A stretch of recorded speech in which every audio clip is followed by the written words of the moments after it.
কথা 6 মাস আগে থেকে বলেছে। 100 আগে পূজান, তারপরে 250-র কথা বলবেন, 100টা পূজাতে বলবেন, তাহলে তো হবে। আমরা তো, ওনারা তো সরকারে আছে, কাজে ওনারা দাবি করতেই পারেন। আর আমরা নতুনভাবে লড়ছি এনাদেরকে ক্ষমতাচ্যুত করার জন্য। কাজে এই সমস্ত কিছু সময় আসলে তখন মানুষ কি রায় দেয়, মানুষ কি চায়, মানুষ আবার একটা দুর্নীতিগ্রস্ত সরকারকে প্রতিষ্ঠা করতে চায় না দুর্নীতির বিরুদ্ধে রায় দিতে চায়, সেটা তো আগামী দিনে প্রমাণ হবে। এসআইআর নিয়ে রাজ্যের সংঘাত একেবারে চরমে। এসআইআর ইস্যুতে যখন প্রায় প্রত্যেক দিনই মমতা বন্দ্যোপাধ্যায় থেকে অভিষেক বন্দ্যোপাধ্যায় সুর চড়াচ্ছেন, তখন এই ইস্যুতে পাল্টা সরব হয়েছেন শুভেন্দু অধিকারীও। তিনি বলছেন যে 14ই ফেব্রুয়ারি পর্যন্ত অপেক্ষা করুন, তারপর বলবে যে এই লিস্ট চলবে না, বলবে এই ভোটার লিস্টে ভোটে লড়বো না। এসআইআর এর চূড়ান্ত তালিকা প্রকাশ নিয়ে এভাবেই তৃণমূলকে আক্রমণ শানিয়েছেন তিনি। পঞ্চনামা কেন, 500 নামাও করতে থাকবে, লাভ কিছু হইব না।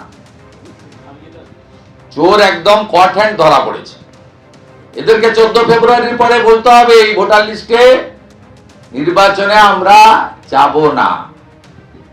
তো 7,6,00,000 এসছে ড্রাফট লিস্টে, 58 লাখ বাদ গেছে, বাকিটা 15 ফেব্রুয়ারি বলবো।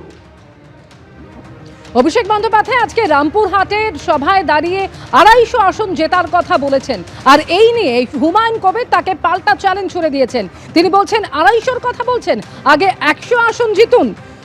অভিষেক বন্দ্যোপাধ্যায় যে দাবি করেছেন তা নিয়ে আজকে পাল্টা এমনই বক্তব্য হুমায়ুন কবিরের। রাজ্য জুড়ে শৈত্যপ্রবাহ, আর তার মধ্যেই সরগরম ভোটের হাওয়া। একদিকে একের পর এক কর্মসূচি আজকে রাজ্য জুড়ে। মমতা বন্দ্যোপাধ্যায় তিনি যখন গঙ্গাসাগর থেকে ফিরছিলেন তখন নিশানা করেছেন নির্বাচন কমিশনকে।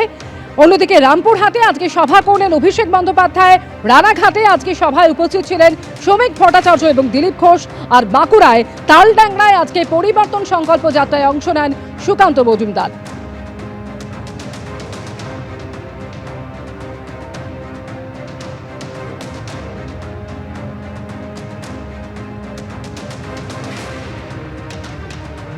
এসআইআর এর বিরোধিতায় আজকে ফের সরব হয়েছেন মুখ্যমন্ত্রী মমতা বন্দ্যোপাধ্যায়। এর আগে গতকালও আপনাদের দেখিয়েছি, মমতা বন্দ্যোপাধ্যায় বলেন যে জনগণের স্বার্থে প্রয়োজনে সুপ্রিম কোর্টে সওয়াল করবেন তিনি। আর এবার এসআইআর ইস্যুতে আজকে ফের একবার সরব হলেন তিনি। তিনি বলছেন জীবিত ভোটারদের মৃত বলে দেখানো হচ্ছে, নাকে নল লাগিয়েও শুনানিতে যেতে হচ্ছে অসুস্থদের। বিজেপির আইটি সেলকে দিয়ে একাধিক অ্যাপ তৈরি করছে কমিশন। এসআইআর নিয়ে ভুলভাল কাজ করছে কমিশন।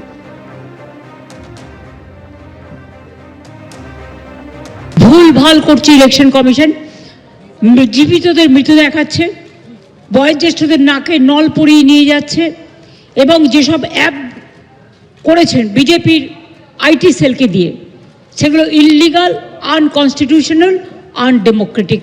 এভাবে চলতে পারে না। আপনাদের বলবো আপনারাই ক্রস চেক করুন এবং আপনারা মানুষের পাশে দাঁড়ান। আমার পাশে দাঁড়ানোর দরকার নেই।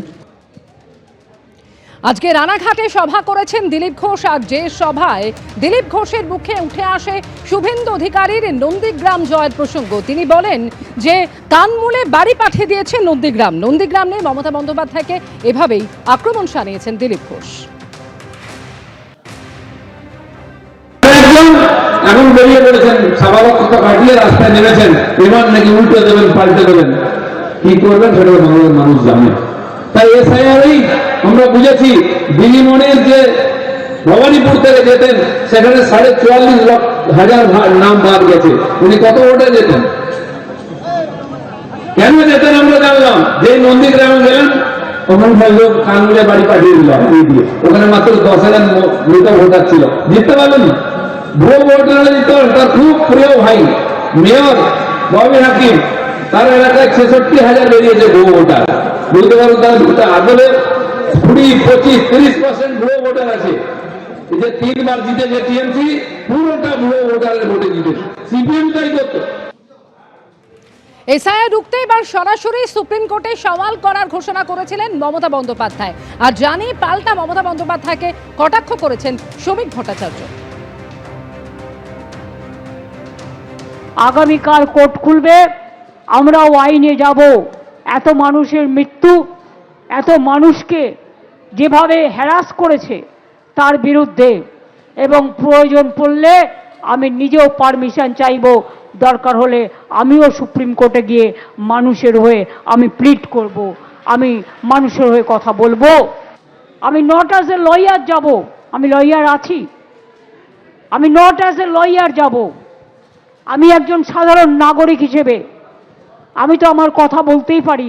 দিনের পর দিন সুপ্রিম কোর্টে যাচ্ছেন, মানুষের দেহ করের টাকা খরচা করছেন, আর ধারাবাহিকতা বজায় রেখে প্রত্যেকবার পরাজিত হচ্ছেন। মুখ্যমন্ত্রী খুব ভালো করেই জানেন যে সুপ্রিম কোর্টে গিয়ে ফলাফলটা কি হবে, কারণ তামিলনাড়ু যে মামলা করেছে সেখানে পার্টি ছিল, পশ্চিমবঙ্গ সুপ্রিম কোর্ট কি বলেছে সকলে জানা।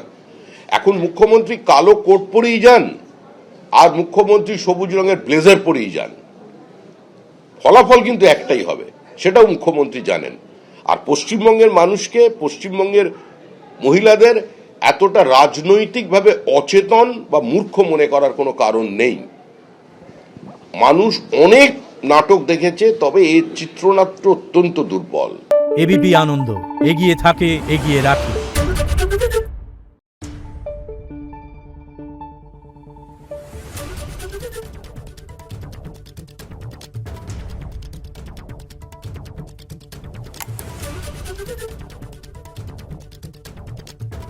Thank you.